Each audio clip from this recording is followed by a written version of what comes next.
Molt bona tarda. A continuació, per a posicionar-se sobre les esmenes a la totalitat, té la paraula en nom del grup parlamentari Junts pel Sí el senyor Roger Torrent.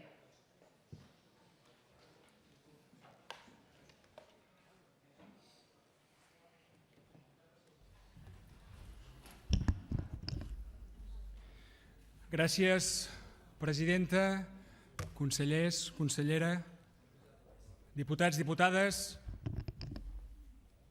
Començo pel final de la meva intervenció i, de fet, per la conclusió. Bàsicament per evitar mals entesos en aquesta cambra, però sobretot per evitar mals entesos fora d'aquesta cambra amb la gent que ens escolta. Començo dient que avui no abandonem cap camí. Avui no abandonem cap camí. Avui no renunciem a res. Avui no deixem d'avançar. Avui, més que mai, estem compromesos a seguir caminant per fer realitat el mandat democràtic del 27 de setembre, que és un tresor al voltant del qual mai dimitirem. Avui, per tant, no deixem de caminar, perquè tenim un compromís amb la ciutadania i un acord d'estabilitat parlamentària en aquest Parlament. I nosaltres intentem ser coherents amb el que diem i amb el que fem. Per tant, nosaltres complim els nostres compromisos, els nostres acords. Ara bé, seria ingenu i fins i tot temerari que no reconeguéssim avui que les esmenes a la totalitat són un entrebanc important en aquest trajecte. Molt important. Són un obstacle molt important en el trajecte que ens vam encomanar iniciar en aquesta legislatura. Són un obstacle no només per tota la gent que estava esperant que aprovéssim aquests pressupostos, sinó també pel full de ruta, per l'execució d'aquest full de ruta. Per tant, avui, de la mateixa manera que amb contundència diguem que seguim caminant, també hem de dir que l'acord penja d'un fil. Seguim caminant, però l'acord penja d'un fil. Tanmateix, ni ens cansem, ni ens rendim, ni abandonarem, perquè estem compromesos en el treball en aquesta legislatura, específicament als pressupostos, però sobretot estem compromesos amb el mandat democràtic que ens va atorgar la ciutadania de Catalunya el 27 de setembre. Per tant, tenim un objectiu en aquesta legislatura. Hem vingut a encaminar el país cap a l'estat propi, cap a la proclamació de la República, i això és el que farem. Això és el que farem perquè ens hi hem compromès amb la ciutadania d'aquest país. En política és bàsica la confiança, ho saben perfectament. I més per bastir canvis de gran calat, de gran profunditat. I donat que vivim una legislatura excepcional, també la confiança ha de ser excepcional. I la confiança vol dir lleialtat. I la lleialtat vol dir rigor. Rigor cap a un mateix i rigor en relació als altres. I avui, ahir la nit i avui aquest matí, hem sentit afirmacions que no responen a aquest rigor, que són directament falsedats. Hem sentit a dir que no hi han hagut prou reunions per parlar d'aquests pressupostos, com si hi hagués desídia per part del govern per aprovar-los. En absolut. S'han fet totes les reunions i totes les trobades que han calgut i més. També s'ha dit que s'havien plantejat aquests pressupostos directament a la cambra sense haver-los acordat abans. I, de fet, s'havia plantejat i s'havia acordat amb el grup de la CUP que precisament la modificació dels pressupostos, l'enriquiment dels pressupostos, es faria per via de les esmenes. Per tant, després d'aquest debat a la totalitat. Així s'havia acordat amb el grup que avui manté l'esmena a la totalitat amb el grup de la CUP.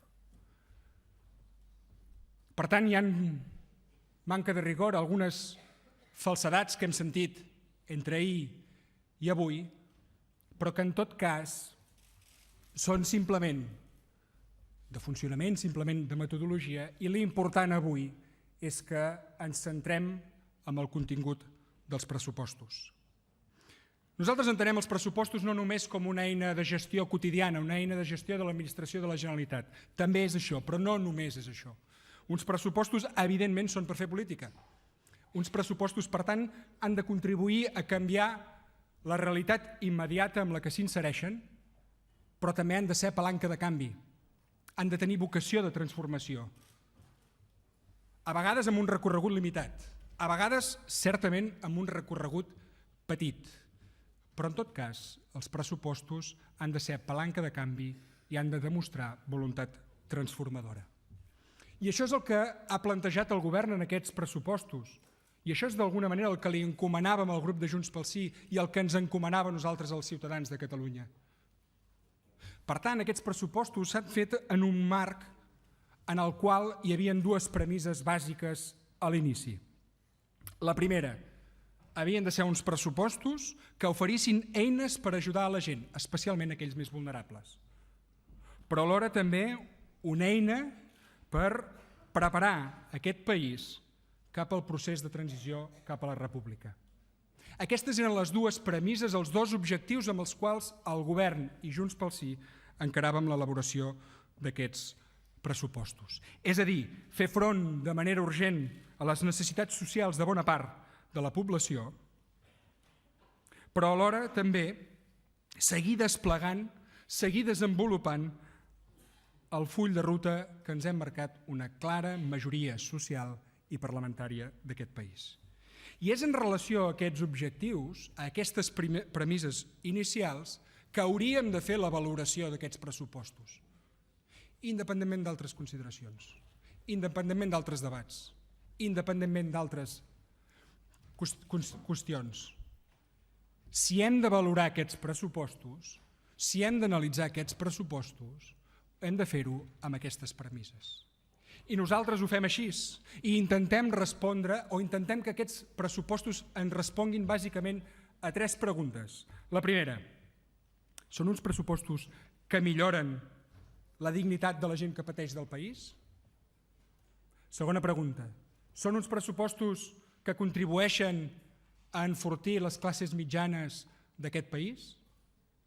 I tercera i última pregunta, són uns pressupostos que preparen el país per assumir un estat propi? Sí, sí i sí. Radicalment sí a totes tres preguntes. Aquests pressupostos responen afirmativament a aquestes tres preguntes i que a nosaltres ens sembla que sintetitzen allò que havia de cercar aquest projecte que avui debatem. I no ho diem, evidentment, com a preguntes retòriques, perquè si una gràcia tenen els pressupostos és que es poden contrastar. Si una gràcia tenen els pressupostos és que no demanen actes de fe. Simplement el que demanen és que es contrastin xifres, que es mirin les partides, que es vegin si efectivament darrere els discursos hi ha recursos, si darrere les proclames hi ha partides efectives que fan evidents i fan palpables aquestes proclames. No demanem, per tant, actes de fe. El que demanàvem era una anàlisi exhaustiu dels números. I el que ens diuen aquestes xifres és que es destina un 74,6% de tot el pressupost a despesa social. Més que mai. Percentualment, més que mai. I també ens diuen, aquests pressupostos, que els 1.113 milions d'euros d'increment en relació al 2015, d'aquests 1.113 milions d'euros, un 78,5%, és a dir, 874 milions d'euros, es destinen a polítiques socials. A complir el pla de xoc, certament, però anar més enllà. Un pla de xoc que estava valorat en 280 milions d'euros. Doncs estem parlant de 874 milions d'euros en partides socials. Com es distribueixen? 316 milions d'euros a sanitat, 252 milions d'euros a ensenyament i 173 milions d'euros nous a treball i afers socials. Els 3 pilars, si sumem la cultura, serien els 4 pilars d'un estat del benestar. De l'estat del benestar que aquests pressupostos contribuïen a reforçar. Per tant, són uns pressupostos eminentment socials. Els més socials en relació als darrers pressupostos dels últims anys, però ens atrevim a dir que els més socials en relació a tots els pressupostos que s'han discutit en aquesta cambra. Certament hi ha qui ho analitza amb xifres absolutes i per tant s'escapa d'analitzar els pressupostos en funció dels contextos en els quals són inserits, contextos socioeconòmics. Si revisem relativament i per tant percentualment, aquests són els pressupostos més socials. I són els pressupostos més socials no perquè ho diguin les xifres, no perquè ho diguin els números, sinó que perquè aquests números i aquestes xifres tenen al capdavall noms i cognoms. Volen dir programes concrets, iniciatives específiques. Volen dir, finalment, ajuda als homes i les dones, a les famílies d'aquest país. I entre d'altres hi ha, per exemple, reduir les llistes d'espera a la sanitat pública, tant les quirúrgiques com les normals, les habituals. Vol dir més professors, vol dir reobrir CAPs a les nits, vol dir més renda mínima d'inserció, vol dir un seguit de coses, un paquet de mesures que van al moll de l'os de les necessitats urgents i socials del país. Per tant, no parlem d'intencions, avui parlem de fets que ens porta el govern i que ens posa sobre la taula, de fets que han de contribuir a que les famílies d'aquest país que encara no noten la millora de les xifres macroeconòmiques, la millora de l'economia, puguin rebre part d'aquest creixement. De fet, aquest és un dels objectius, és un gran repte que ens hem plantejat també aquesta legislatura al grup de Junts pel Sí. Fer que aquest gap, aquesta diferència entre les xifres macroeconòmiques i allò que ens diuen i vivim els serveis socials dels municipis s'escurci. És a dir, que escurcem les desigualtats. És a dir, que fortifiquem els pilars, com dèiem abans, del benestar. Ajuden, dèiem, i aquesta era la segona pregunta que ens havíem de plantejar entorn d'aquests pressupostos, si ajuden o no ajuden a les classes mitjanes d'aquest país, i certament hem de dir que sí. Primer perquè contribueixen a consolidar aquesta millora econòmica, i això vol dir, evidentment, riquesa i llocs de treball, la millor manera d'ajudar a les classes mitjanes d'aquest país, però també perquè es planteja el reforçament de les eines que utilitzen aquestes famílies des d'un punt de vista social. I ajudar a les classes baixes i mitjanes d'aquest país té a veure amb parlar de despesa, certament, però també té a veure amb parlar d'ingressos. I és veritat, d'altra banda, i s'ha dit aquest matí, que aquests pressupostos, de fet ja s'havia dit i s'havia assegurat per part del vicepresident, que no contindrien una proposta de política fiscal, perquè evidentment quan parlem d'ingressos hem de parlar de política fiscal. Però no és menys cert que a nosaltres, a Junts pel Sí, ens obliga un programa electoral que diu que es plantejarà una reducció, una millora d'alguns impostos sobre les classes mitges i baixes d'aquest país, i no és menys cert tampoc que aquest era un compromís que havíem adquirit amb el grup de la CUP i que havíem adquirit en aquest Parlament. Un compromís de parlar efectivament d'estructura fiscal. Un compromís que, evidentment, després d'aquest debat, no podrem materialitzar. No podrem parlar, no ja de política fiscal, no podrem parlar de despesa, no podrem parlar de les polítiques socials que contemplava aquesta despesa. Són uns pressupostos, dèiem, com a tercer element d'anàlisi dels comptes que ens apropen cap a la transició nacional. Són uns pressupostos que porten el país cap a l'assoliment d'un estat propi i de la república? I dèiem que la resposta era evidentment que sí, que radicalment que sí.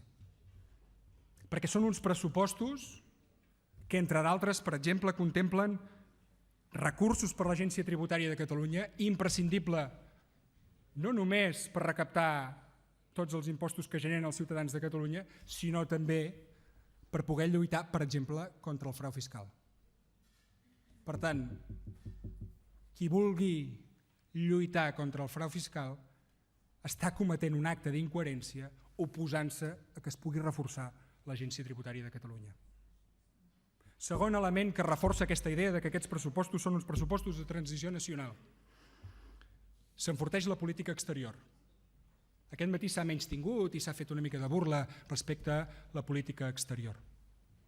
Doncs bé, simplement cal agafar les dades de les exportacions i les inversions estrangeres a Catalunya i comparar-ho amb la inversió en exteriors.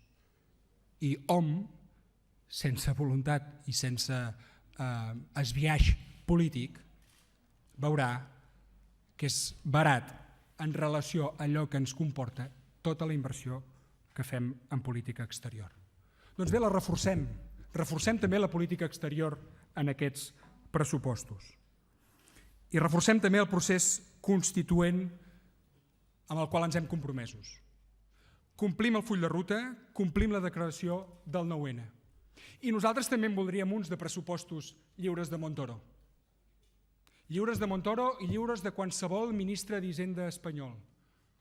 Però què ens acosta més a uns pressupostos lliures de Montoro? Els que avui debatem o la pròrroga del 2015? Què ens allunya més de la tutela arbitrària i injusta del Ministeri d'Hisenda, dels ministres d'Hisenda de torn, els pressupostos que avui presentava el govern o la pròrroga pressupostària? És evident. Acabo amb el principi, ja que començava amb el final. Avui vostès diuen no als pressupostos. Podem matisar-ho, podem veure com es planteja, però avui diuen no als pressupostos. I diuen no a 874 milions d'euros d'inversió social.